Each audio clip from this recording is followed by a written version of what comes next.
Before I start, I'd like to start off with a land acknowledgement. We respectfully acknowledge that the Saint John Newcomer Center stands on unsurrendered and unceded traditional territories of the Wolastoqey lands. The lands of the Wabanaki people are recognized in a series of peace and friendship treaties to establish an ongoing relationship of peace, friendships, and mutual respect between equal nations.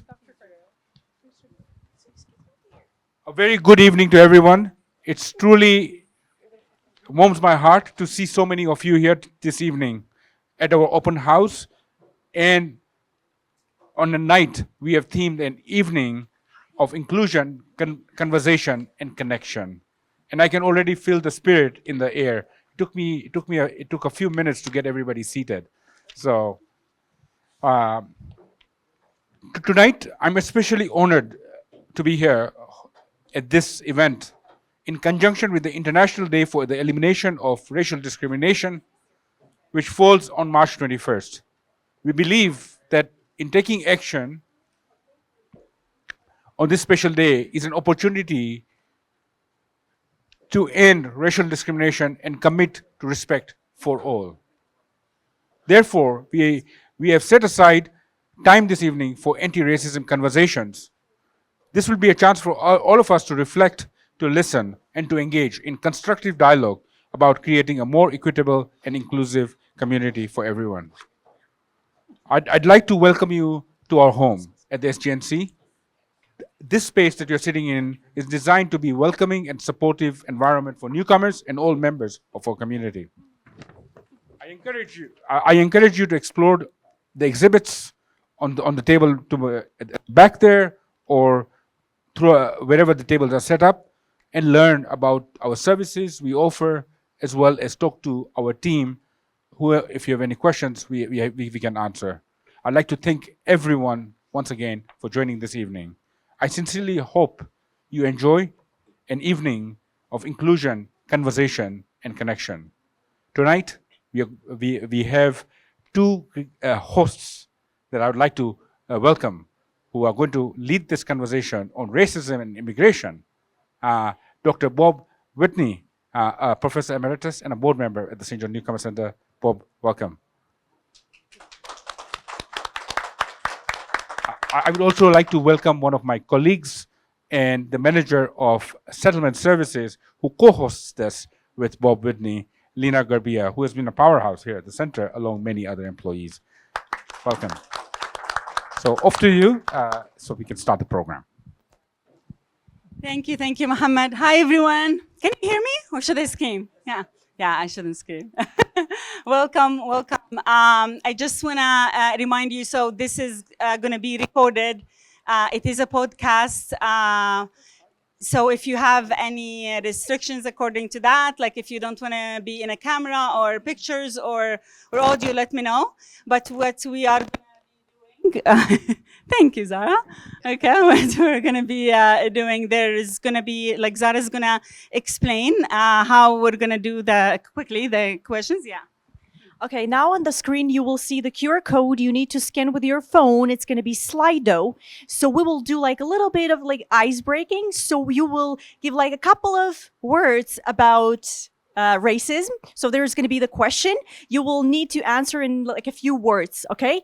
Scan the code, put down, like insert the answer, and just send it out, and we will see it on the screen, okay? Yeah. Take your time. We'll do that. We'll collect that at the very end.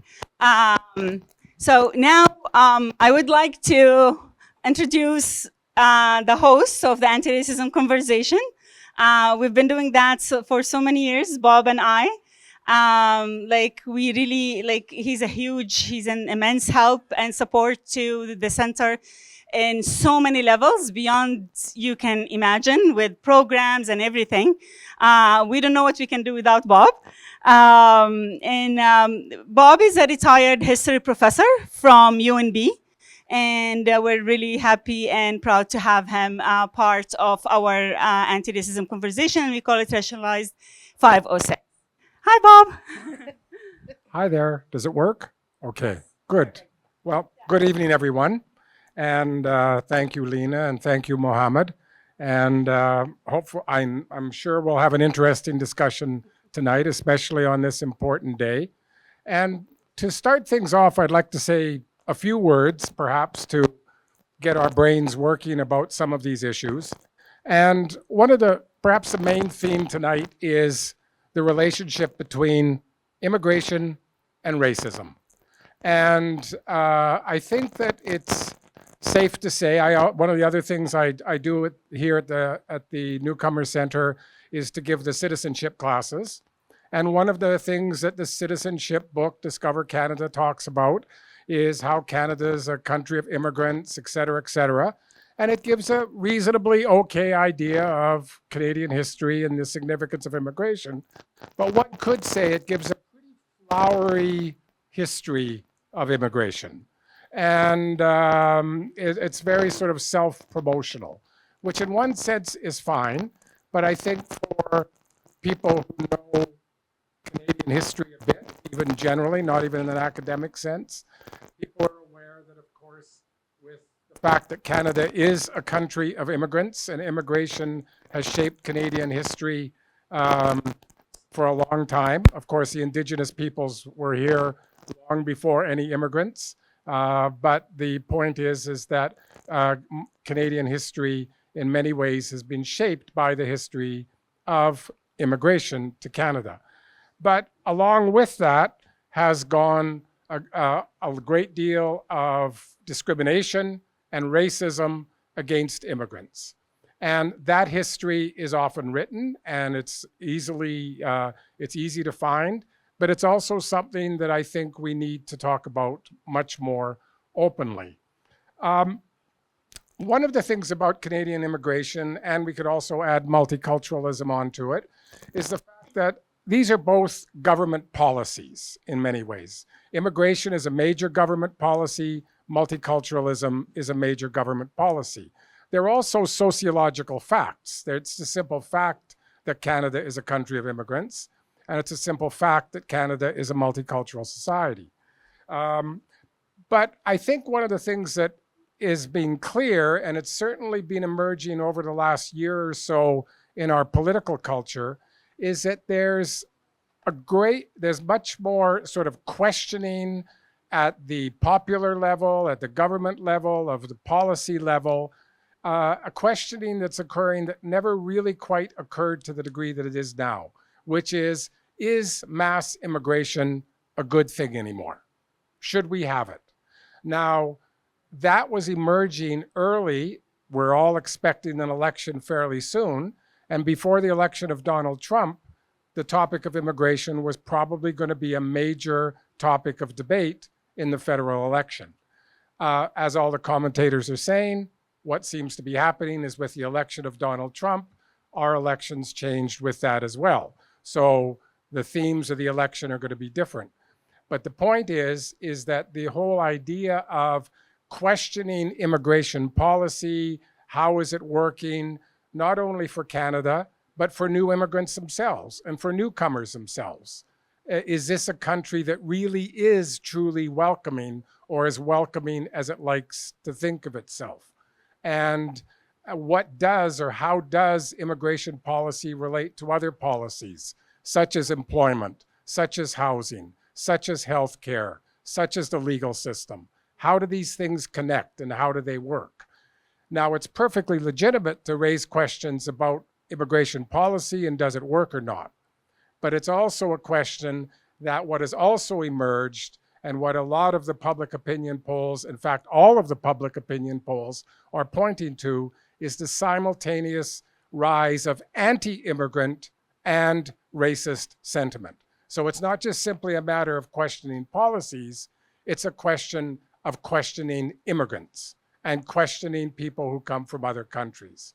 And we've seen the rise of racism, anti-Asian racism, certainly during the pandemic. We've seen the rise of Islamophobia.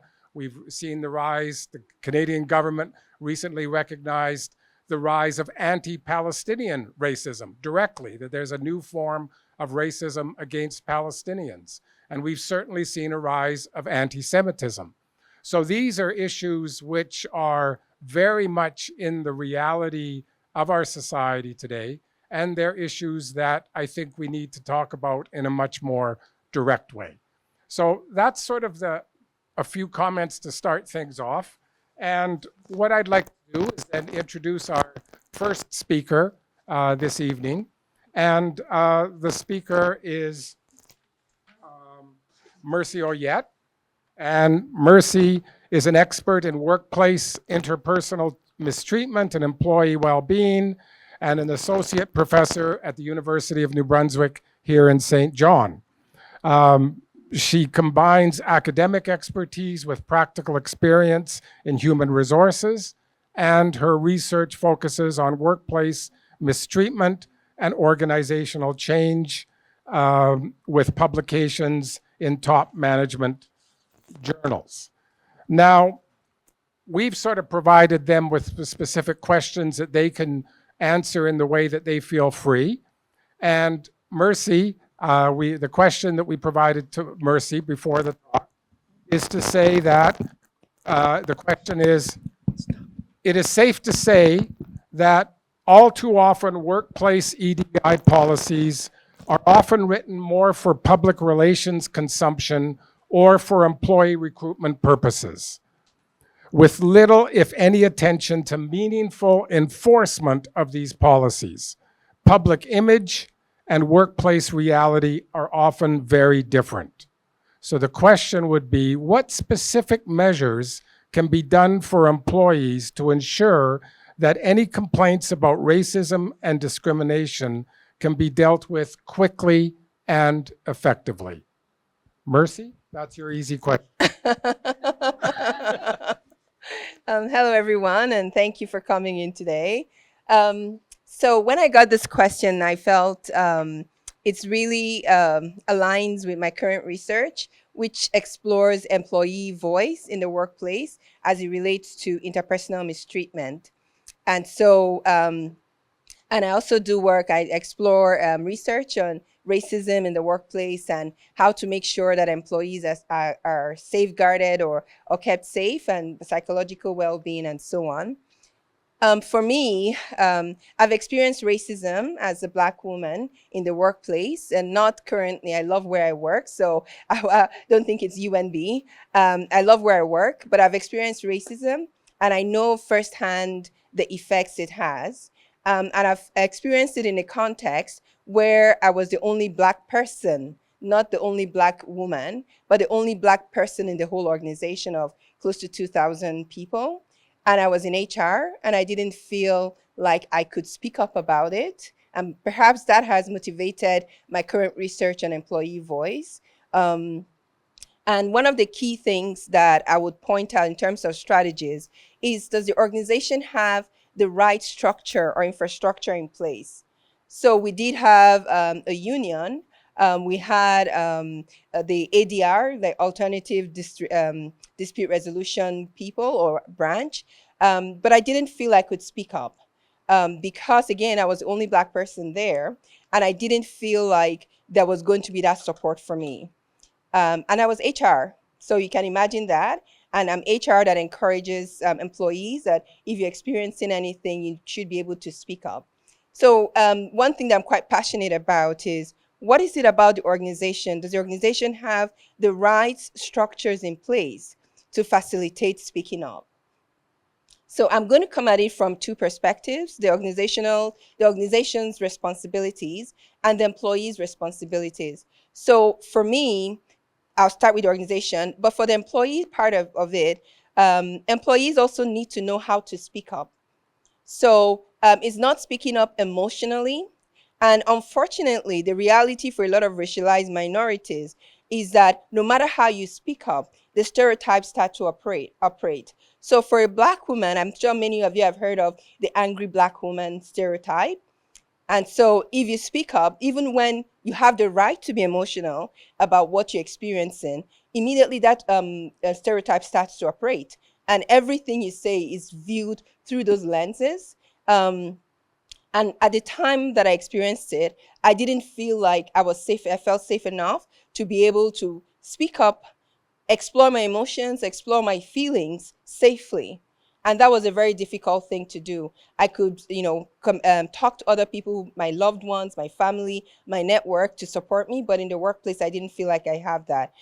So what can an organization do? I think it starts from the organizational vision, from the organizational strategy. They have to look at, it has to look at its structures. It has to look at, is there senior management? And it's not just in terms of, like we talked about, the public persona of the organization and saying, oh, we are really pro DEI or EDI, but actually there has to be a support, a very clear support from the top. And it's supposed to permeate the communication from the organization. It's supposed to permeate all the trainings that are provided, everything that the organization does. It's supposed to give off that we're here for DEI, we are really against racism, and we want people to speak up. So if you go into the airport, they say, oh, if you see something, say something, and all of that. But it feels like in many organizations, the responsibility is put on the employee to always speak up and carry that weight. So the organization I'll start with, of course, if you want to know more specific strategies, then you can meet me and we can talk about it later on. But I think the first part is from the organizational strategy, it needs to show that there has to be top management support for that. There has to be somebody responsible. So it's not enough to have the top management, senior management, come out in a meeting or come out in an event to say we support EDI or we're against racism. But there has to be a responsible party, somebody that employees can say is a champion for anti-racism, or somebody that is a champion for EDI, and somebody who actually lives it out. It's not someone who just claims the position, but somebody who lives it out in everything that they do, everything that they say, in their actions, in the way they carry themselves. They need to come across as a safe person that people can speak to. A lot of times in organizations that have unions, the union has no choice but to listen to the employees. But they also need to be trained to recognize when somebody, a member, is speaking about anti-racism and what they've experienced in their own lives, and know what are the resources and the tools that they can provide to support that employee. Training for managers. I was reading a paper recently on the backlash that's related to DEI. And one of the things they said is, when you try to suppress managers, or when you try to force managers to participate in DEI or EDI, you find that they resist it. So if it's something that pushes inclusiveness, rather than forcing managers to focus on a particular, it's important to focus on different groups. I believe in individualism, right? Look at the different groups to understand their unique needs and where they're coming from. But I also believe that if you start to focus on racialized minorities solely without focusing or looking at the whole group and trying to get everybody to buy in, that's where you get backlash to DEI. And even when somebody wants to speak up, there's a concern that if they do speak up, people are going to roll their eyes and they're going to say, there we go again. This person speaking up about this and the other one, they're too sensitive, they're too politically correct, or they want, everything is now politically about being politically correct, and so on and so forth, that we lose the message or the experience or the trauma that person is going through. In terms of the employees, I also think it's the organization's responsibility to teach people how to voice. So this is what I'm finding, and research has shown it, that you need to learn how to voice. Because if you voice emotionally, like I said earlier, you could be disregarded. If you voice aggressively, you could be, again, discounted. So you have to learn how to voice, where to voice, and when to voice. It seems like a lot of work. Somebody may challenge that and say, why do I have to learn that? I'm experiencing this.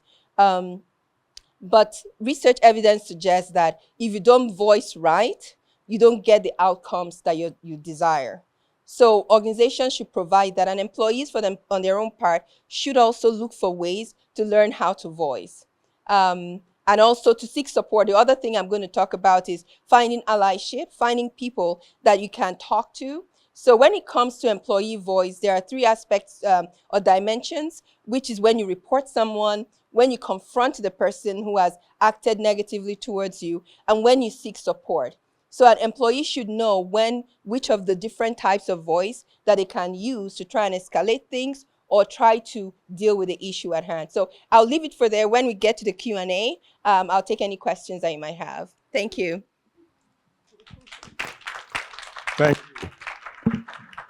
Thank you, Mercy. Well, our next speaker is Israel Octavio Torres. Octavio is a human rights and equity officer at UNB Saint John. He specializes in human rights, government relations, and strategic planning. Octavio has a strong background in international cooperation and negotiations, and he is dedicated to promoting equity and social justice within our community. I simply know him as Compañero Octavio. So, Octavio, the question that we have given you to play with is, all indications are that there is an increasing shift in Canadian public opinion about immigration, with more people than ever questioning if continued large-scale mass immigration is a good thing for the country. More ominously, some of this sentiment is anti-immigrant and blatantly racist. How do you think newcomer communities and organizations that work for newcomers should confront this rise of anti-immigrant and racist sentiment? Thank you, Bob, for that wonderful introduction. And yes, I'm honored and I'm thankful for being here, sharing this space with everyone and interchanging and having this conversation that leads us in a better understanding and always being able to learn something new, right? The question is very long, but if I understood correctly, it's precisely about the work, but not only the work that organizations like the Newcomer Center or big cities, because that's also part of the community, immigrants or old comers, it's everyone's work, right? It's everyone's work to eliminate discrimination and racism. So when I was thinking about this question, I came to, and I did that because if I don't try to put order in my head, I will try to speak about everything and nothing.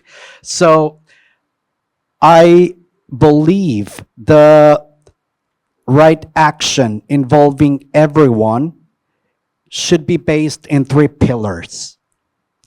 And these pillars are not that different from what Mercy just shared with us.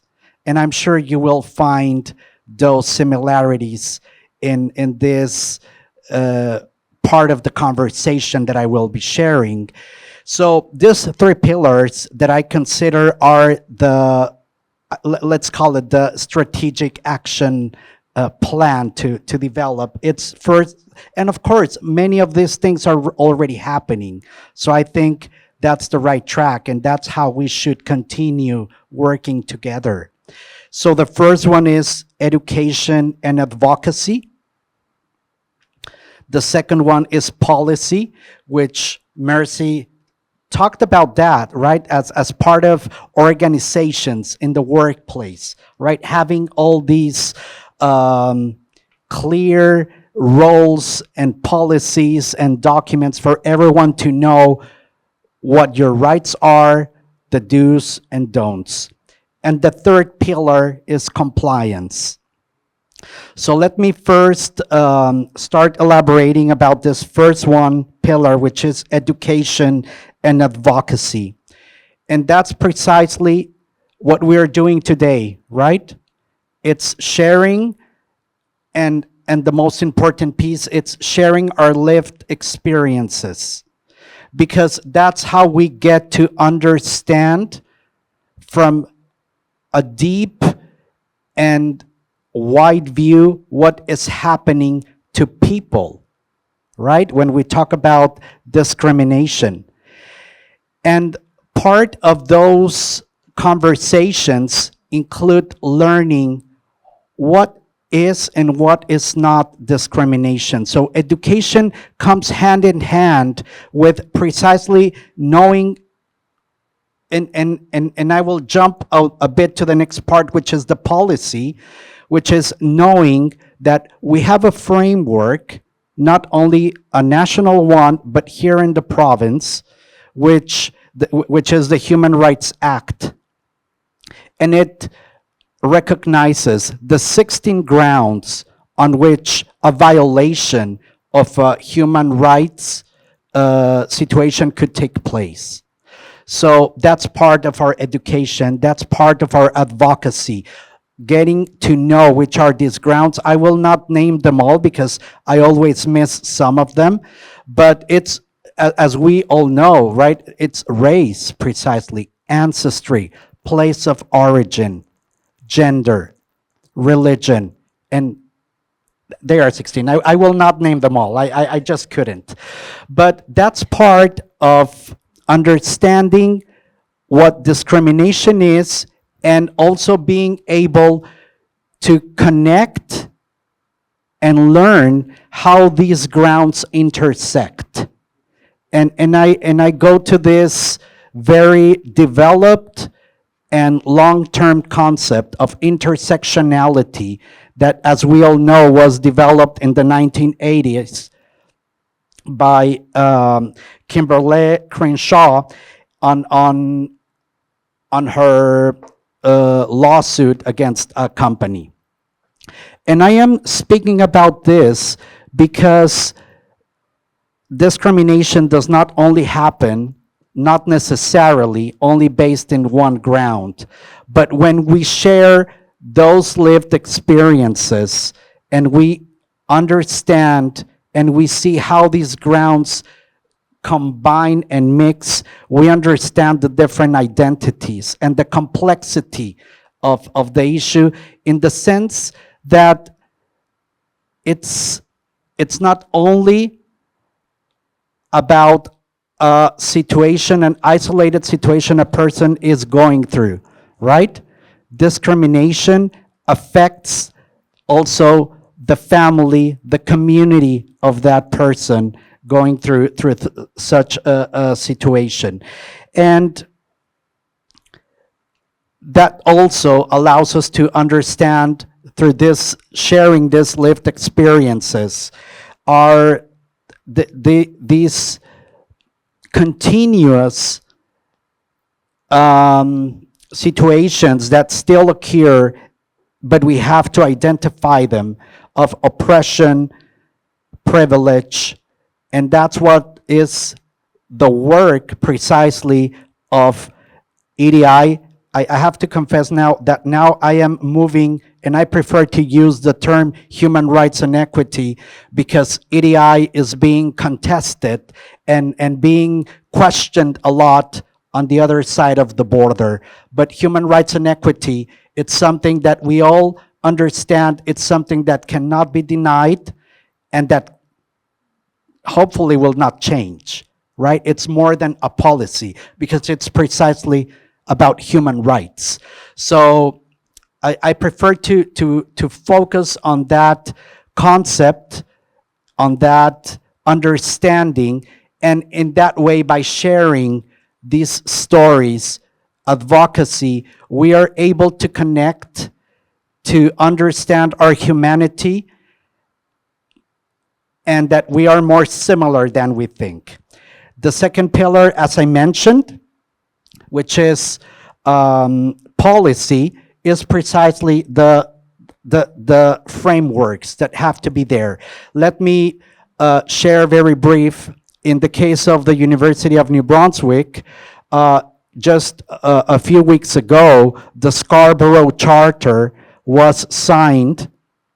The Scarborough Charter is a framework to eliminate anti-Black racism and to create conditions and the tools for Black individuals, not only in faculty but also in staff, to be seen, to develop a career. And it's a very interesting framework that was originally it was started to be signed by universities in 2021, and of course more universities are adopting it. I have to clarify that this framework is for post-secondary education, but if you have an opportunity to take a look at it, you will see that the elements that are highlighted, outlined in this framework are applicable to any other situation when we talk about creating equity, and when we talk about creating these policies that really allow beyond the conversation and beyond the advocacy to really have that framework that allows for a real implementation. And the third one, of course, is compliance. And as we all know, compliance is knowing our right to activate a mechanism if our human rights have been violated, including discrimination. And that's why we have the New Brunswick Human Rights Commission, right, that listens to our situations. And sorry, I'm already, but it is important, right, to let people know, because as immigrants, sometimes people don't know these mechanisms are there. It is important to as part of the education and the advocacy, let people know there are these compliance elements there. And of course, just to share very briefly, because my time is almost over, there is a similar mechanism that somehow mirrors the mechanism of the New Brunswick Human Rights Commission at UNB, which means that anyone, faculty, staff, students, have the right to a process in case a violation of human rights take place. So, in a nutshell, it's by working together as a society through these different pillars, how we can eliminate particularly racism and discrimination in general. Thank you very much. Thank you, Octavio. Thank you very much. And just a friendly reminder for those of you who might want to put up some questions now, simply scan the code up there. And that it might be especially useful for those of you who are a bit shy. Maybe you don't feel like asking your question out publicly, so you could just simply put it up there. So please feel free to do that if a question occurs to you and you want it up there sooner. Yeah. Yeah, because you might have a question for one of the speakers, and then you think, oh my God, I'm going to forget it or something. So just put it up there if you feel like it, please. Our third speaker is Heather Acker, and Heather is a co-founder of Connection Works, a collaborative workspace in Saint John supporting entrepreneurs and small businesses. Heather is a passionate advocate for community development. She fosters innovation, inclusivity, and growth while empowering local businesses to thrive. So the question, the questions actually aren't that long. The introduction to the question is long. But the question for Heather in particular, especially given her experience, is that one of the things that many of us have noticed in Saint John in recent years is the wonderful increase in newcomer businesses and employment in Saint John. And once again, however, I think many of us have noticed that alongside of that has gone an anti-immigrant and racist sentiment against newcomers. Sadly, again, that's a reality. So the question for Heather is, how do you think the local business community can effectively address the problem of racism and anti-immigrant sentiment in Saint John and area? Thank you. Thank you very much. And thank you for allowing me to be here today and to my esteemed guests up here speaking with me. The most important thing is to be a leader in your community. And that is showing that you are a leader, doing things, stepping out of your comfort zone, adding the element of more diverse skills, more diversity, more of everything. One of the things that I do very well and is community, is listening to people, talking to people, learning about them, learning about their business ideas, learning about where they come from and what does it look like to be in Canada and adapt to our Canadian or our New Brunswick ways here in our lovely, beautiful city of Saint John. One of the things that I'm working towards, and I've been working on this multiple times, is I love my sisters and misters from other families. I always say I'm a sister from another mother or another father or another brother. So my family stretches all across the world because I make those memorable connections to my newcomer friends that I really call my friends.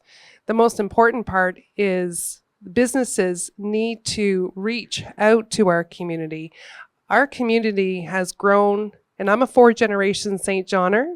I'm also not legally known, but ancestry to the indigenous peoples of this land. I'm a part of a Mi'kmaq.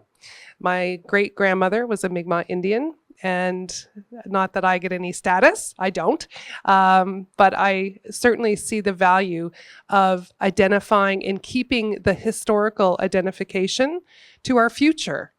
I also like to see newcomers put their fork in the ground and say, this is my country. This is going to be my family community, and I want to help that. But I'm not the only one.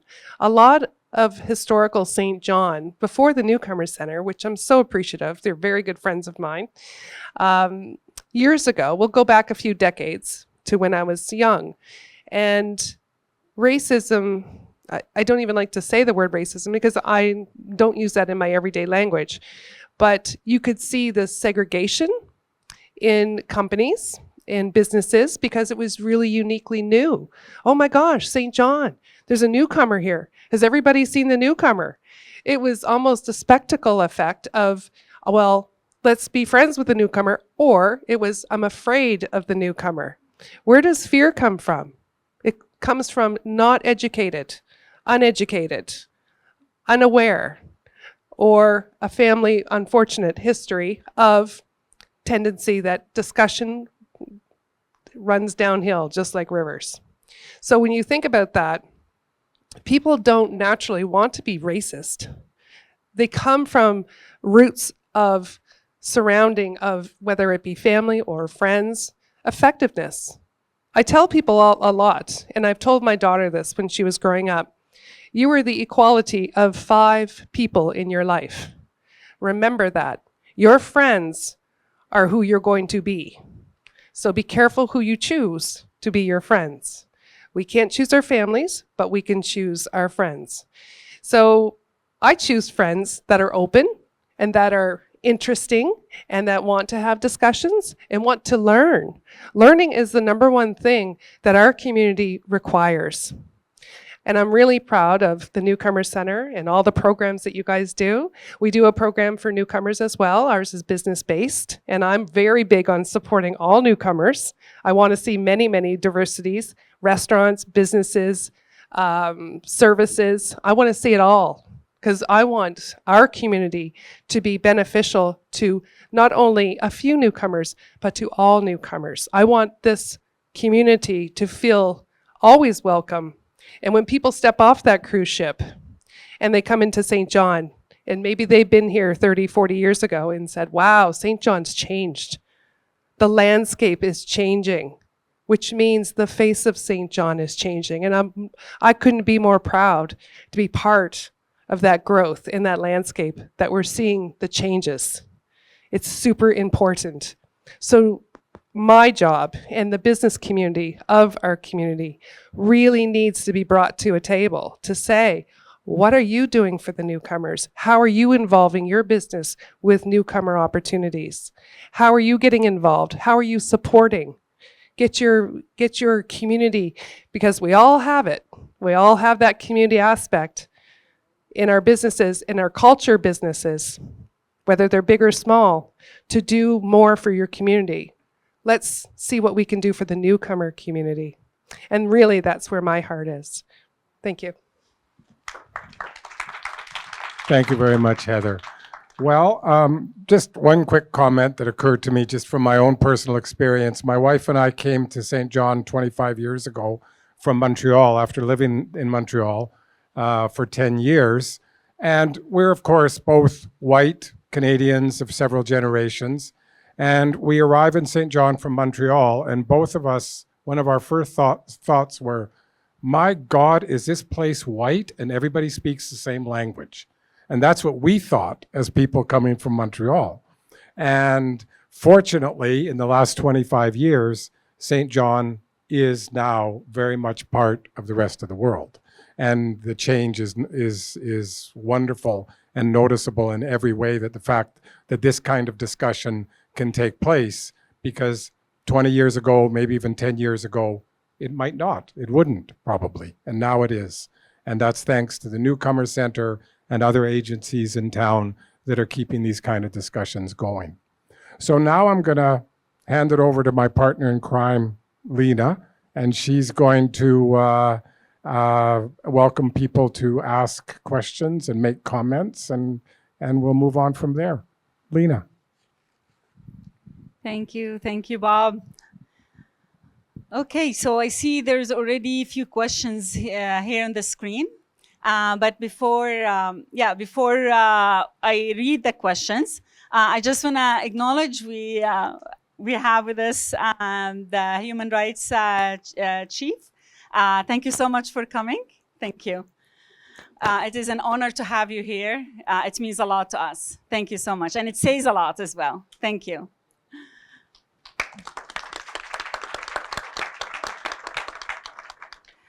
Okay, so the first question, what is the polite way of bringing up an episode of racism, an educational way?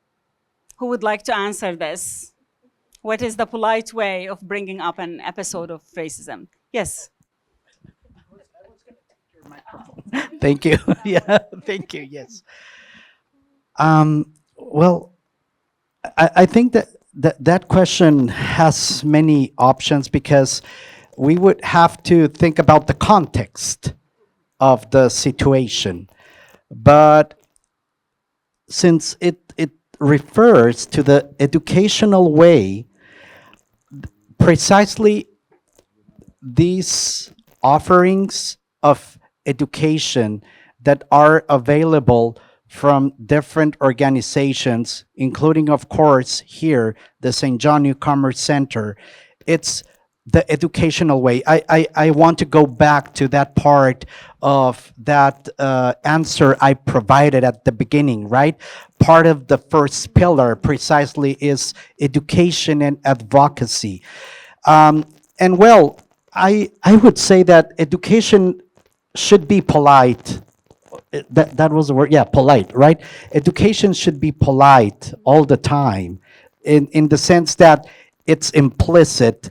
And I don't know if the question refers to bringing that specific scenario, but what happens, because sometimes the person affected is afraid or does not want to be exposed. But if within that educational space, we have to always keep in mind, and that's why it is important that in these situations, we start by letting people know that we are in a safe space. That brings and that opens the opportunity to share a situation that took place, and from there work, because like I said, that educational way can lead to many different areas. It can be a specific session that needs to be addressed on privilege. It can be a situation that can be focused precisely on anti-Black racism. It can be Asian anti-racism. So it depends on the situation, right? But I think whenever we are in an educational space, it has to be safe. It is always important to let always people know that precisely we are like here today, we are here to share our experiences. And it is very polite, right? Because I am assuming the person, or again, it can go to many places. The person is not really willing to speak up, but wants to somehow share something that is affecting them. So it is always important to address these situations to the right people. Like Mercy said, the person in charge, and I'm not using the exact same words, but if I understood correctly, you mentioned precisely about in the organizations, who is in charge or who is responsible for knowing these situations, and from there, create the right space for an educational piece, right? I hope that answers the question. Thank you. Oh, sure. Yeah, please. Yeah. Okay, so for me, I do work on cultural intelligence. Because of the space that I do my research in, I remind myself of my biases. So when I experience something the first time, I know the default is heightened for me to think racism. And so I call that bias out, and then I look at that incident critically again to make sure that all the criteria that I have in my mind have been addressed, and it is an incident of racism. I'm looking for funding to do some more research about confronting, because one of my default things, given my previous experience I mentioned earlier, is about confronting the person immediately. But of course, we talked about politeness and knowing how to voice. Once I realize that it's an incident of racism, then cultural intelligence kicks in, and I start to ask the question, was it intentional or it wasn't intentional? Did this person speak out of ignorance or do something out of ignorance, or they did it knowing fully well the implications of what they're saying? And again, it's a rundown through of whatever is happening, and I'm processing it. It's an automatic thing. It's not something that I'm dwelling on for a long time. Its automaticity is there. So I review that, and then once I realize, no, I can't shake it, this is racism, I actually reach out to the person, but not in a confrontational way. So when you hear confronting voice, you think aggression. No, confronting voice is basically going to the person and calling them out on what has happened. But when I say calling out, it's basically saying, perhaps you didn't realize this, or perhaps you thought this, but this is the way it made me feel, and this is the way what it said to me. And it's only when I realize that a person is not willing to acknowledge what has been done, having been given room and space to do so, then I go to the next mechanism, which is the whistleblowing voice, which is what Octavia just talked about, and that is going to use a mechanism that is in place for me to voice, which is either going to the human rights. I've never done that, but that would be my next go-to. Typically, because I apply cultural intelligence, I realize that people are more likely to say, oh my gosh, I'm really sorry, because we operate from a place of our cultural backgrounds. We think we can say things, and we say things carelessly, but we don't understand how the other person is processing it.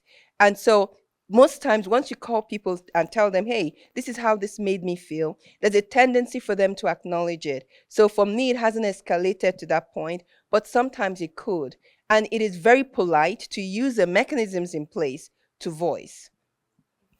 So what's the way to, I just want to keep, like just for the benefit of time and to respect the time, we have like less than 10 minutes.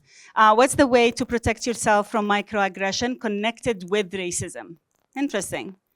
What's the way to protect yourself from microaggression connected with racism? Anyone would like to address that? Mercy? I'm sorry. I don't think you can protect yourself from microaggressions. It is what it is. If somebody is going to be racist, they're going to be racist. Again, it could be microaggressions that you are not aware of or that they're ignorant of. So you cannot take that on yourself. I think you need to show some self-compassion. You can't take that on yourself. but you can address it when it does happen. And that's through voicing, like I've talked about, through voicing and telling the person, or, you know, maybe what you said, you didn't realize it. I love the word, perhaps you didn't know, the phrase, perhaps you didn't know. And then that gives a person the opportunity, I'm not accusing you, to step back and reflect on it. But I don't think that any racialized minority, personally, this is my view, can control whether they experience microaggressions or not. So I think the focus should be on, if and when you do, how do you manage that situation? Thank you. Thank you. Anyone would like to add something? Okay. Right. Yeah, okay. Sorry, but I add again the piece of education. I have had the honor to participate in trainings in the specific topic of microaggression.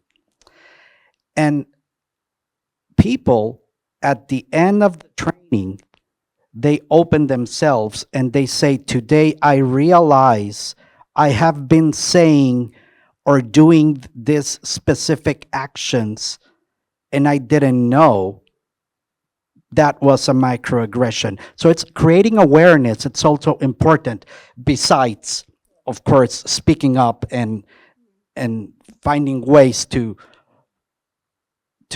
those things not bringing you down, right, somehow. Thank you. Very interesting questions coming up. I really hope we can cover them all. Okay, do you see positive changes in how racism is addressed in New Brunswick? If so, what improvements have you noticed? Who would like to take that? Yes, please. Yeah. Sure. Okay, thank you. I would say that the festivities really help open the eyes of people in our community that are not directly connected to a newcomer. The experiences of the cooking up atmospheres, the festival atmospheres, the shows. Be proud of your culture and experience our culture and bring it together is an amazing way that people will understand better. I always said that fear comes from an area of unknown. If you're not familiar, if you're not sure, it breeds uncomfortableness. Uncomfortableness can come across as aggression, and aggression comes across as fear. So there's lots of little components in people that want to get involved. They don't know how.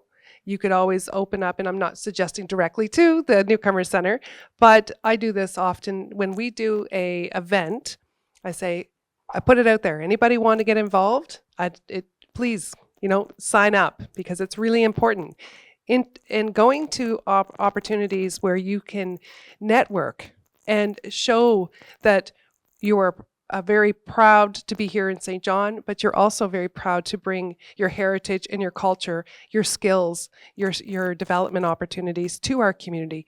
We are so fortunate to have the people that we do in our community. It makes me sad inside to see skilled workers with high education leaving our community because they don't feel connected. That's our responsibility. And I don't want that to happen. I don't want talented individuals and beautiful people to leave and go to places like Ontario and Quebec. Nothing against them, but we want to keep you here because we are the community of opportunity. Thank you. Absolutely, I love that. Yes, we are. Okay, that might be our last question. We'll see how time works. Is there a chance Canada will get the same dynamics as US nowadays?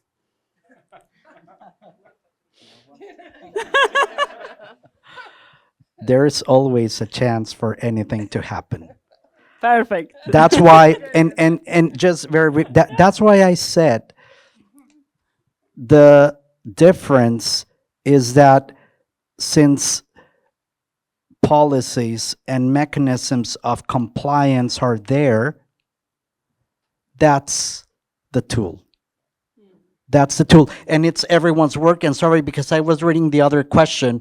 It says, without placing the burden on individuals. That's why it's everyone's work, right? Organizations, institutions, individuals, everyone. Sorry, because of time, I thought it relates to the other one. No one want to answer? Okay. How will society end racism without placing the burden on individuals who are experiencing racism? So Octavio kind of gave us, touch on that. Heather, Mercy, if you wanna, go ahead, Heather.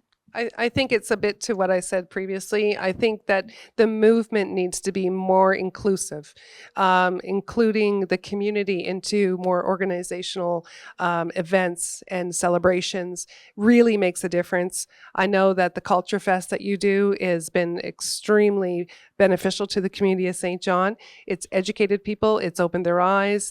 There's people that have never left our Saint John. There's people that have never traveled out of Saint John, if you can believe that. It's really sad, but it's true.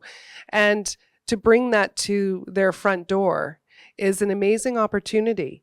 And of course, anytime you're learning something new, there is a slight bit of fear. If I was to learn something new, I still have a little bit of fear. It doesn't matter if it's culture, it doesn't matter if it's new about a newcomer, anything. If I have to drive a new type of vehicle, I'm scared. So once you get over that little bit of understanding, no matter what part of life you're dealing with, you're comfortable. And then what do? You smile, you make friends. And friends introduce you to more friends. And now all of a sudden, you're part of our community. Or I should say, you're more integrated in our community. So there's lots to learn from each other. And keep doing what you're doing. Keep adding it. And if you need support, reach out to those larger companies that, they have deeper pockets to support community events. Let's knock on those doors.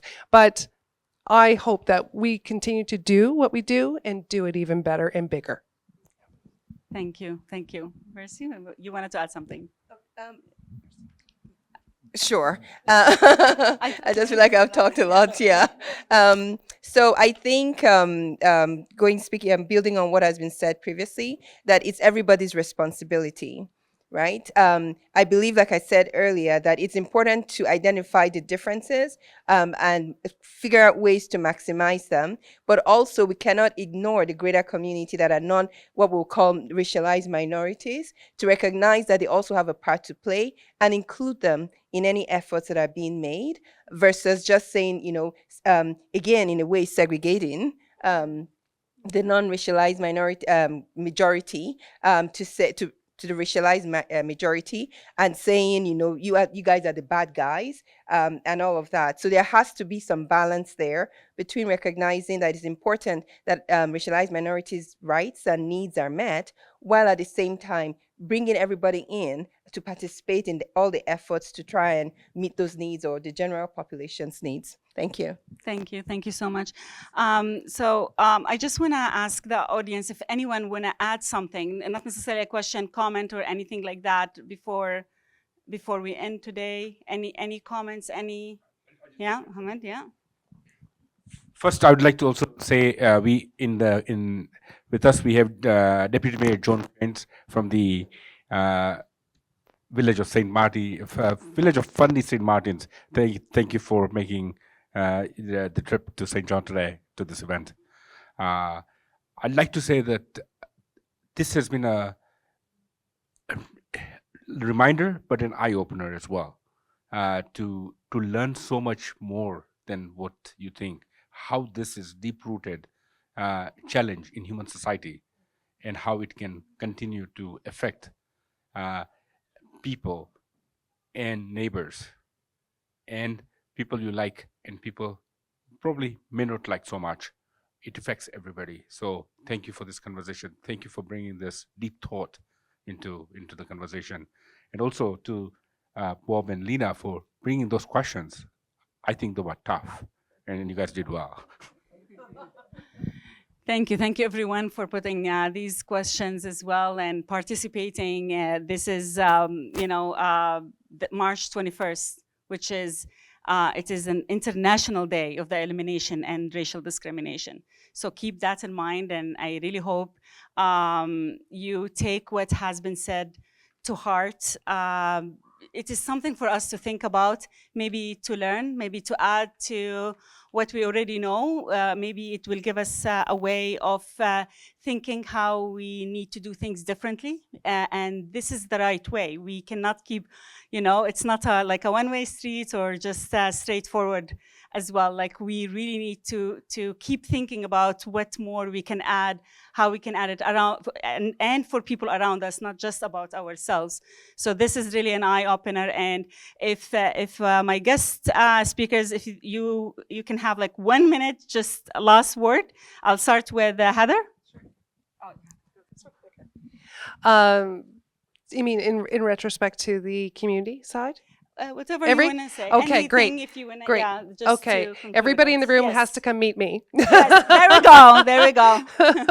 I would be happy to help anybody. Connection Works. As you can see, I wear the T-shirt. My team are here actually. Alex and Sam are both here today. And we are here to help you feel more community connected. And we are the example of what change is and what change should be for our future. If you feel that we need something in our community, come talk to us. And I will see what I can do. And I've done a lot of wonderful things for not only newcomers, but the Saint John community itself. But I really, really highly suggest that you keep doing wonderful things like the Culture Fest, because when you do more, people will do more. And you are not here as a guest, you live here with us. And I want more people to be educated and informed, because when you're informed, you get to do more and you learn more. And how exciting is that? It makes a beautiful society. So I really hope that we can do more and more together. Thank you. Thank you, Heather. Yeah. Thank you. Well, for the sake of time, I just want to say thank you. Thank you for taking the time to listening to us today. Like I said, through these conversations is how we advance together as a community. And it is remarkable. I said it at the beginning. I am honored to be sharing this space with the guests, my friends next to me. Thank you, and thank you for opening the space to the Newcomer Center for these conversations. Thank you very much. Thank you. So the last thing I'll say, the last sentences I'll say, really is about educating ourselves. It's really important to educate ourselves. If you don't know anything, ask the question. If somebody approaches you and says, maybe you did something or you made them feel a certain way, listen. It's really important. I catch myself a lot of times, and I try to hold myself accountable. I teach in UNB, MBA undergrad, and I teach these things because I believe in them. I'm passionate about them, but I also watch myself. And I'm open. I try to be open to learn new experiences, learn new thoughts, learn how others are experiencing things. I'm not a newcomer. I don't know what to call. I've been here for close to 25 years. So, but the first thing you notice about me is I'm a Black woman. So it doesn't matter how long I'm here. I'll always be viewed, at least at first sight, as different. So I need to be open, but we're not a homogeneous group. We're comprised of different people, different experiences. So I have to remind myself, I may see a white person, but that white person's experience is different from the next person's own. So I need to be open to learning about them individually. And that's how we defeat stereotyping and all the negative effects that come from that. Thank you. Thank you so much. And just one last thing, if you remember at the very beginning, we asked you if you want to just send one couple of words to describe that. So take a look at the screen for discrimination. So we have ignorance, when someone prefer based on race, systematic injustice, and fair stereotype, prejudice, white only, sad, a problem, inequality, unfair towards people, personal on another pursue, systematic oppression, and there is much more, which is interesting. Everyone view it from their own angle. And again, thank you so much for being here. Thank you for our guests today. That was a very, very interesting conversation. And like you all said, it is needed. Like, we need to have this conversation. We need to have more of these conversations. Thank you so much. Thank you. Have a great day.